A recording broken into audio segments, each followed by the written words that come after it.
When my sister called asking if I could watch the kids for the weekend, I almost said no. Not because I don't love my niece and nephew. I do. But because with my sister, Erin, nothing is ever just what she says it is. If she asks to borrow $20, she's actually overdrawn by $600. If she says she's seeing someone, it means she's secretly moved him into the house. If she says she just needs one small favor, it usually ends with me assembling furniture at midnight while she cries in a doorway and says things like, "You're the only person I can trust." So when she called on a Thursday night and asked if I could stay at her place with the kids from Friday to Sunday because she had a last-minute work trip, every instinct I had told me there was more to it. Still, I said yes. Because Lily is 7 and Max is 4, and neither of them asked to be raised inside whatever low-budget disaster Erin calls a life plan. I got to her house Friday evening right after work. She was already halfway out the door when I arrived, dragging a suitcase behind her and talking too fast. "There's pizza in the fridge, Max needs the dinosaur gummies before bed or he'll act like I violated the Geneva Convention, Lily's homework is in her backpack, and if the dog throws up again just cover it with a towel until morning. That's your goodbye speech?" She kissed the kids, avoided my eyes, and said, "I'll be back Sunday afternoon." Then she leaned closer to me and lowered her voice. "And don't go in the basement, okay? It's a mess." I laughed. "What are you hiding, a body?" She didn't laugh back. Just gave me this thin, weird smile and said, "Seriously. It sticks anyway.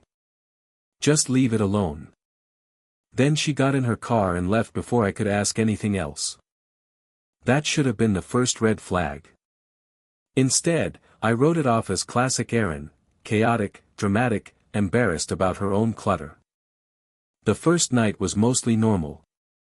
Max cried because his blue cup was in the dishwasher and apparently no other cup in North America could possibly serve the same function. Lily insisted she wasn't tired while actively falling asleep sitting upright on the couch. The dog did, in fact, throw up. I used the towel method. Around 10 p.m., after I got both kids to bed, I started doing a quick sweep of the kitchen because I physically cannot sleep in a house where the counters are sticky. That's when I noticed the basement door. It was at the end of the hallway near the laundry closet. Old painted wood. Brass knob. Nothing dramatic. Except Erin had put a chair under the knob. Not in front of the door. Under the knob. Like a makeshift block.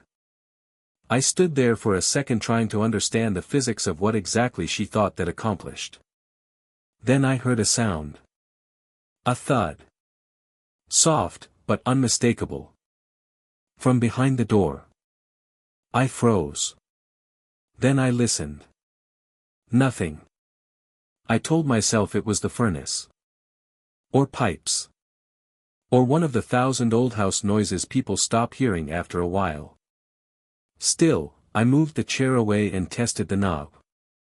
Locked. Okay. Fine. I put the chair back and went upstairs. At 2:13 in the morning, Lily appeared next to the guest bed and scared 10 years off my life. She was just standing there in the dark, clutching a blanket and breathing through her mouth like a Victorian ghost child. "Jesus, Lily, Mom said not to tell you about the basement." There are sentences that immediately rearrange your nervous system. That was one of them. I sat up. "What?" Lily shifted from foot to foot. "She said if I told you, you'd get mad. But I think maybe you should know because of the scratching." "The scratching?" She nodded. I turned on the bedside lamp, keeping my voice calm with the effort of someone diffusing a bomb while smiling. "What scratching, sweetheart?" She glanced toward the hallway. "Sometimes at night," she whispered. "And sometimes Max talks to it through the vent."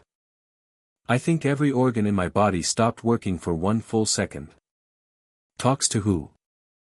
Lily's face did that closed-up little kid thing where you can see they know they've said too much. "I'm not supposed to say." I spent the next 10 minutes convincing her she wasn't in trouble, that nobody was mad, and that I just needed her to tell me the truth. What I got was this. A few weeks earlier, Erin had told both kids they were absolutely not allowed in the basement anymore. Not even near the door. If they heard noises, ignore them. If Max said he saw the man, he was making up stories. And if anyone asked, the basement was locked because of mold. The man? I repeated. Lily nodded reluctantly. She said he's not dangerous, but we're not supposed to bother him.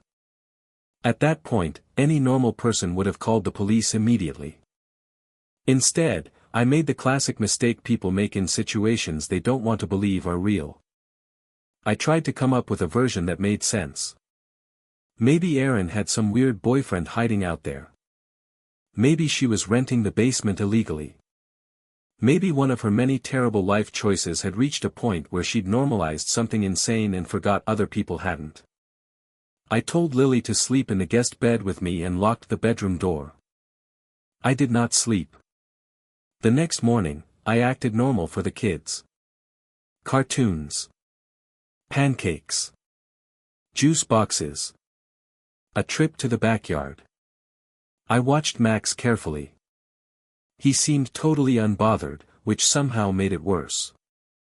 Little kids adapt to the bizarre faster than adults because they assume the adults around them know what they're doing. At one point, while I was cutting strawberries, Max wandered over to the floor vent near the kitchen island, crouched down, and whispered. "I can't today. She's here." I felt the blood leave my face. "Max," I said carefully, "who are you talking to?" He looked up at me like I was stupid. "The basement man." Then he scampered off because children have no respect for the tectonic shifts they cause in adult brains. I waited until both kids were occupied in the living room, then I got down on the kitchen floor and listened at the vent. At first, nothing. Then, a faint movement. Metallic. Like someone adjusting position on a folding chair. I stood up so fast I hit my shoulder on the counter. I called Erin. Straight to voicemail. I called again. Then texted. "Who is in your basement? If you don't call me back in 5 minutes, I'm calling the police." She replied almost instantly. "Do not do that. I'm coming back. Please just wait." That was, somehow, the worst possible answer. I texted back. "You have 10 minutes. She called in too. She was crying before I even said hello. "It's not what you think." "Then what is it?" Silence. Then. "It's Trevor." I had to search my memory for a second. Trevor was her ex-boyfriend from maybe 8 months earlier.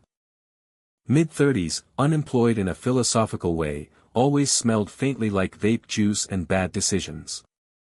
Erin claimed they broke up because he was going through something and needed help she couldn't give.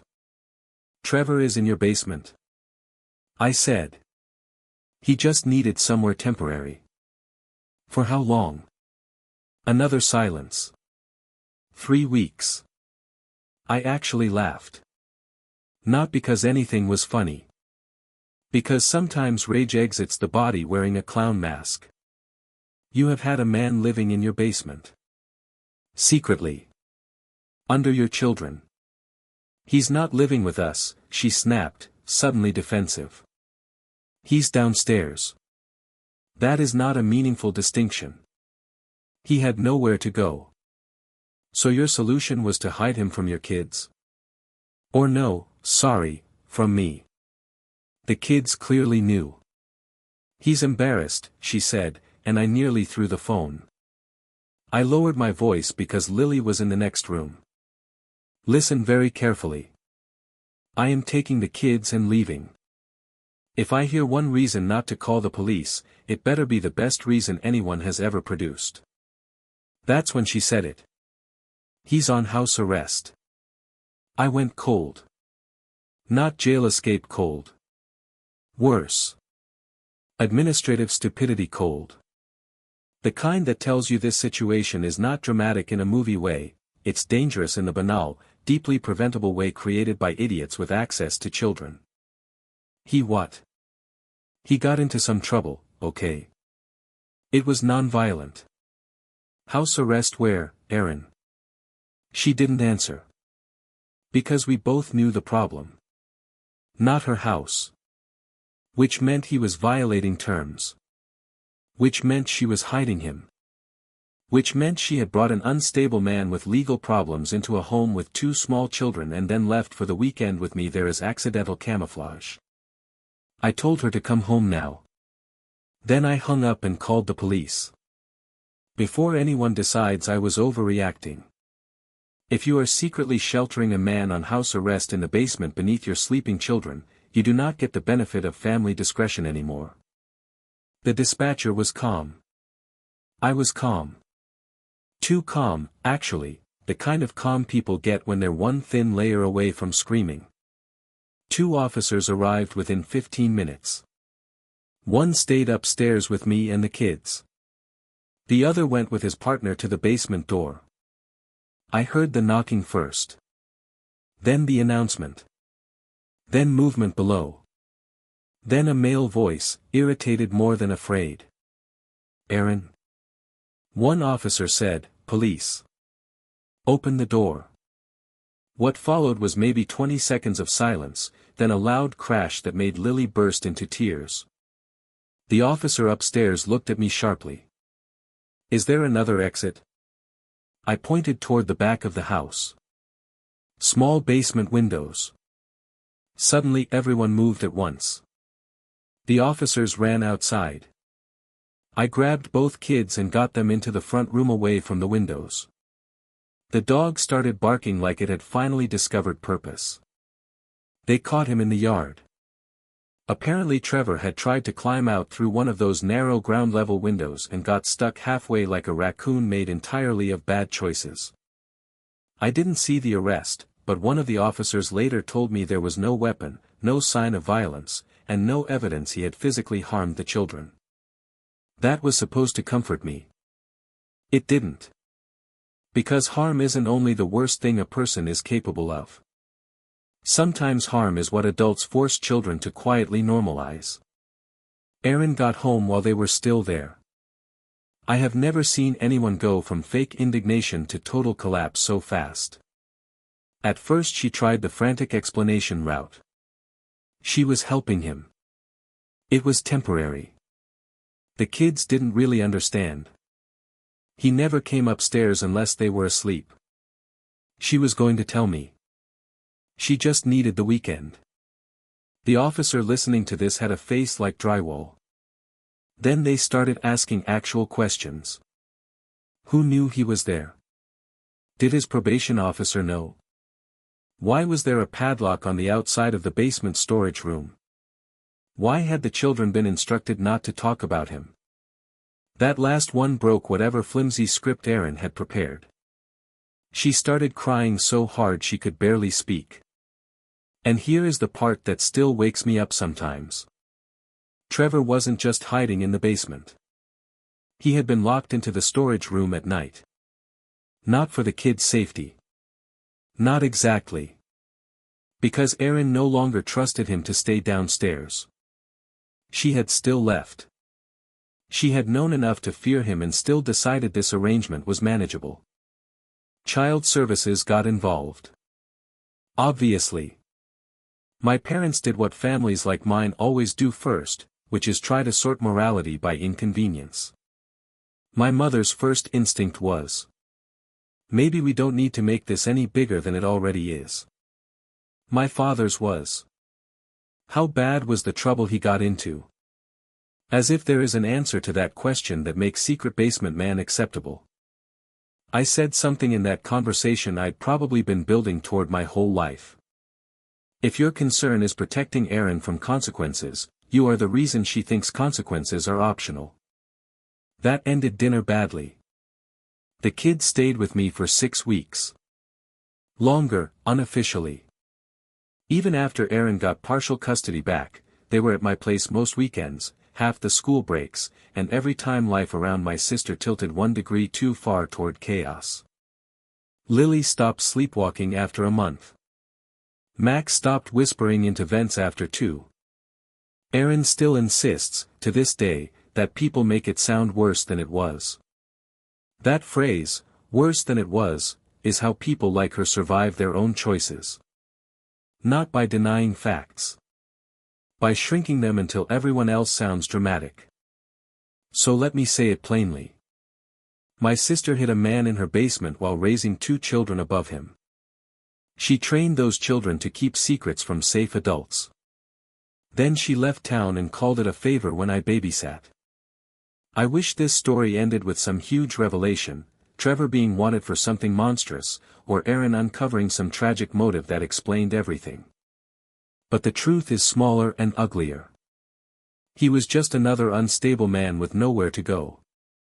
She was just another woman who thought love, guilt, and bad boundaries were a substitute for judgment. And the kids were just kids, learning in real time what adults will ask them to pretend is normal. That's the part one can't forgive. Not the basement. Not even the lie. The rehearsal. Because once you teach a child, don't tell, don't ask, don't make trouble, you are training them for every dangerous person who comes after. Lily is 10 now. Max is 7. They're doing okay. A few months ago, Max asked me if I remembered the basement guy. I said yes. He thought about it for a second and then said, very matter-of-factly, Mom said he was a secret. You said he was a problem. I asked which one he thought was true. He shrugged and said, if a grown-up makes you keep it quiet, it's probably bad. Honestly? Best thing anyone in my family has ever learned.